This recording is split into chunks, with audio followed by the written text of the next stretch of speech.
I'd wanted to open with some sort of quote that had the name Bill in it, but all I could think of was Kill Bill quotes, and that didn't feel appropriate.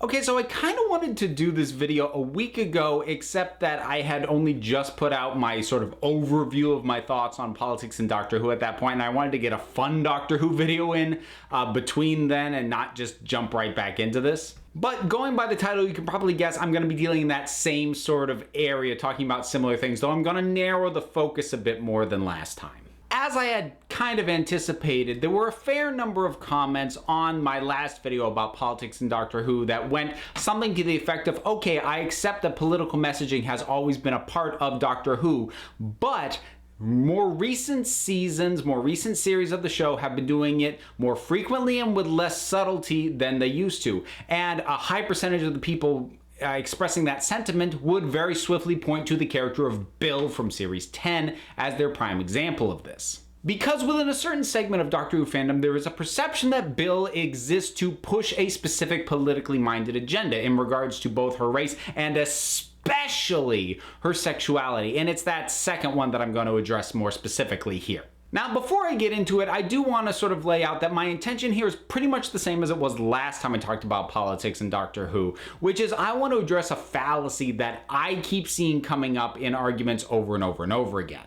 And I also want to be clear that my picking apart this specific issue does not negate all arguments that are saying that politics may be handled clumsily or other things of that nature. I'm dealing specifically with this claim about Bill as an agenda-pushing companion. And the reason I want to deal with it is because I like these discussions when they happen, but I keep seeing this get brought up, and then it derails the discussion because people, either try and take this fallacy apart, they try and defend it, it gets hung up on it, or people who say it will say this and not follow up, as if this itself is a smoking gun. And just bringing up the character of Bill somehow ends the argument. So having now said that and very clearly tipped my hand as to where I'm going to be going with this, I hope you'll still stick with me even if you're inclined to disagree with me and at least hear me out. Now, before I get into it, I am going to have to give a rather substantial amount of credit to the Redditor Klimperuni because they did some research and put up a post on the Doctor Who subreddit, which I'll be linking in the description, that really that work that they did is the backbone of what I'm going to talk about. I am going to move past just what they laid out, but it is pretty fundamental to what I'm going to be saying. And I feel it's important to acknowledge somebody else's contribution to this conversation. So what happened was that they did a breakdown of each time the primary companion affirmed their sexuality. Because if you're going to make the claim that every time Bill mentions that she prefers women, talks about having a crush on a girl, or says that a female character is cute, and claim that that's some sort of affirmation of her homosexuality, well, then you kind of have to accept that anytime any of the other companions talk about a boyfriend they used to have, or point out that a male character is cute, that is an affirmation of their heterosexuality. So Klimperuni compared and put together data for how many episodes across their entire appearances in the show up to this point each companion actually did that. And when actually comparing them, the findings are pretty clear cut. So as of this recording, Bill has made some sort of affirmation of her homosexuality in 7 out of her 12 appearances that she's had so far. Now that sounds pretty bad. That's more than half. That's 58% if we're going to get pretty specific about it. But she's not the companion with the most references to her sexual preference. She's actually not even close. The one with the most is Amy. She did it in 87% of the episodes she appeared in. Now, to a certain degree, that's not a huge surprise because she was in some form of relationship for her entire stint as a companion, and for a good chunk of that, her partner and eventual husband was actually traveling with her. So it's not a huge surprise that it came up more often for her than anybody else. But then we go down the list, and the next one up is Rose, who had it referenced in 77% of her appearances. Next up is Clara, who just edges out Bill with 60%, and then coming underneath Bill, we have Martha and Donna with 57 and 43% respectively. So Bill actually falls pretty comfortably in the middle. as far as how frequently her sexual preference gets referenced. Now, I'll also touch briefly that the original post went even a little bit deeper and broke down what they called inclusions. Now, an inclusion, as opposed to a mere reference,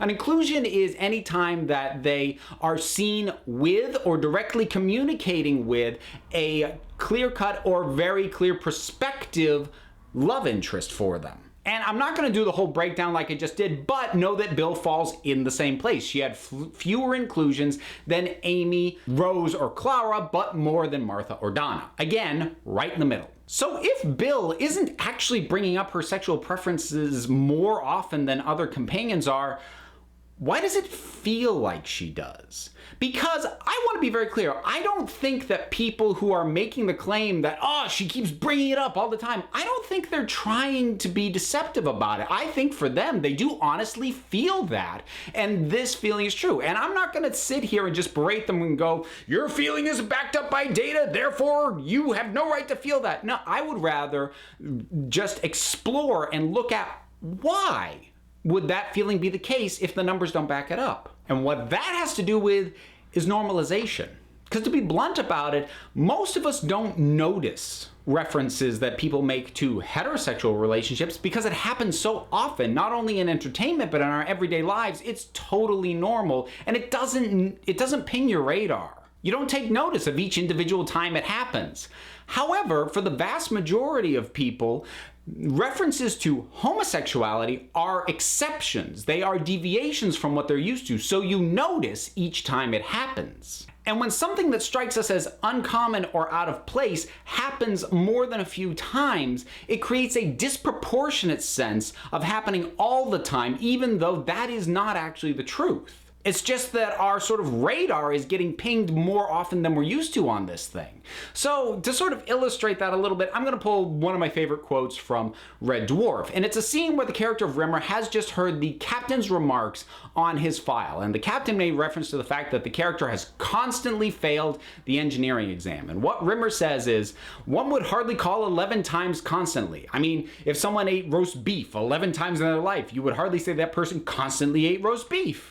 No, it would be a rare, nay, freak occurrence. And I like that because A, it's a good joke, but B, it does also illustrate the point because of course no one would feel that way about eating roast beef because eating roast beef is a very common, easily understood thing that it's an everyday occurrence. Failing the exact same exam in a continuous fashion, that is not as common an occurrence, and it's going to make it seem like it's happening constantly. And the simple truth is that for the majority of viewers, homosexuality and references to it are the exception and not the rule. And that has nothing to do with prejudice or bigotry. That's just statistical fact. A very high percentage of the population run into members of the LGBTQ community infrequently enough that each time it happens, it is worth noting. Because it's not normalized yet, and therefore so is any reference to that same community that comes across in the entertainment consumed by those same people. So again, every time it's brought up, it pings your radar in a way that references to heterosexual relationships just doesn't do. So that tackles the raw numbers, but I also want to address the conception that the times that Bill does mention her homosexuality and her preference for women, that it comes across as somehow extremely forced or crowbarred in. Because that's the other aspect that people who like to bring Bill up in the argument use as the supposed smoking gun. This idea that there's no way a normal person will be bringing this up in the ways at the time she does. That's how we know it's crowbarred in and pushing an agenda. So, setting aside whether or not the simple confirmation that a gay person exists in a fictional world should be taken as a political thing in the first place, seeing as it's not a belief system like someone repeatedly bringing up the fact that they are atheist or vegan, or a socialist, but I'm tangenting, getting off, setting that aside, I just feel that this view that Bill is forcing this information into the conversation where it doesn't fit normally is very much skewed by perspective. Because the people who make this claim, I would be willing to bet the logic follows that, well, I don't have to constantly tell people that I'm straight. Why is she always bringing up the fact that she's gay? But the thing is, the two experiences don't equate. Because the default assumption for most of us is when we encounter someone who we haven't met before that they are going to be straight. Because, again, just raw numbers statistically speaking, that assumption is correct more often than it is incorrect. But what that means is if you are straight, you've never really had to affirm that fact to anybody because it's the default assumption already being made about you. But it's also the assumption being made about Bill, but in her case, it's an incorrect assumption. And despite the way that people like to mock how they think or have chosen to remember Bill's interactions going, she doesn't actually meet someone for the first time and go, "Hi, nice to meet you, I'm Bill and I like girls." No, what actually tends to happen is when something happens or something is said or expressed by someone who she has only recently met that indicates that they believe her to be straight, she quickly steps in and clarifies, "Actually, I prefer women." She addresses it as it comes up and then she moves on. And this speaks to a very real truth for many members of the LGBTQ community. Because again, the default assumption when you encounter someone new, unless there's something very obvious stating otherwise, you assume heterosexual, cisgender. And if those are not the case for you, you need to be prepared to, ideally politely, which I think Bill does in every case, just point out, okay, you assumed this about me, it's actually not true, it's this. Okay, let's move on from there. And if you want a comparison to make on that, think about the times that the Doctor and Donna in Series 4 had to clarify to people that the two of them were not a couple. They didn't introduce themselves to people, "Hi, I'm the Doctor, this is Donna, we're not together." Rather, they would introduce themselves to people, "I'm the Doctor, this is Donna." And if they saw that that person assumed they were together, they'd do that little look to each other and go, "Oh, actually, we're not a couple."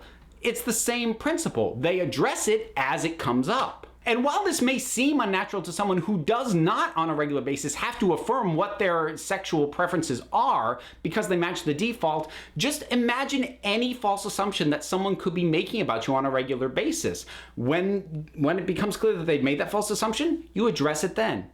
And that's what Bill does. And I don't think there's anything unnatural or crowbarred or forced in about that. Now, as I get to the tail end of this thing, I do want to emphasize again, this video had a very narrow focus, and that is for a reason. And while I hope that I've been able to point out the flaws in this particular takedown of this particular character, I want to re-emphasize the fact that I'm not saying that that means all criticisms on the bluntness of certain political messages are invalid, nor that Bill herself is somehow an infallible character above any criticism. There's a reason that I end every video with an invitation to comment so we can actually talk about this. I enjoy discussion. I like hearing views that aren't mine. And there are certainly points to be made. There are times that political messaging in Doctor Who has the subtlety of a brick to the face. And as much as I may love an episode like, say, Oxygen, I can at the same time admit that it probably would have been a little bit better if it had just let the undercurrent of extreme capitalism and its criticism of that be a subtext, pretty clear subtext level just by how the story was structured out, but that it was not necessary to actually call out capitalism by name, and doing so didn't really add anything to the story. But there are a few things that derail good discussion, good debate, like it getting hung up on a fallacy, either by one side having to address something that is demonstrably untrue, or another side just dropping it as if it ends the argument. And again, I don't want to invalidate anyone's feelings about how often they felt like Bill was presenting these things, but I'm hoping that even those folks can look at what I've talked about and look into it further themselves if they wish to, and understand that their feeling of how often it happened is not in proportion to what was actually going on. So that's about it. I wish I could say that I'm done talking about political issues in Doctor Who for a while. I'm not going to promise that because there's the distinct possibility something will happen in the comments that will spur on another train of thought, or something else could happen that I'll feel the need to talk about. So I'm not going to make any promises. What I will say, it is my hope to not have to talk about politics in Doctor Who again for a while. We'll see what happens. So what are your thoughts on all of this, whatever they are, and please do keep them civil. I love conversation, but a good part of any conversation is being civil about it. But if you can do that, please, whether you agree with me or not, drop something down in the comments. Let's talk about it.